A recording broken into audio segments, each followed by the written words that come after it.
তো গাইস আমি এখন একটা হার্বাল টি বানাবো। এটা কাশির জন্য খুব ভালো। জল নিলাম, তেজপাতা নিলাম, তেজপাতা জলে দিয়ে দিলাম। এবার একটু আদা থেতো করে নিলাম, দুটো লবঙ্গ দিয়ে দিলাম, এক টুকরো দারচিনি দিয়ে দিলাম, ওটাও করে নিলাম, ঠুকে নিলাম, থেতো করে জলে দিয়ে দিলাম। জলটা ফুটছে, এবারে 1 চিমটি চা দেবো, কারণ আমি চাই খাবো, তো 1 চিমটি চা দেবো, এর থেকে কম দিলেও হবে, চলবে। আর সুট পিপুল আর গোলমরিচ একসাথে মিশিয়ে রেখেছি, ওটা দিয়ে দিলাম, আর 4টে তুলসী পাতা দিয়ে দিলাম। এবারে ফুটে গেছে, এবারে আমি এটাকে ছেঁকে নেব।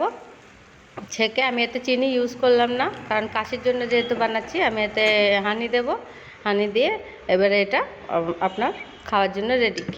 আপনারা একবার খেয়ে দেখবেন কীরকম হয়েছে, আর আমাকে অবশ্যই কমেন্ট করবেন।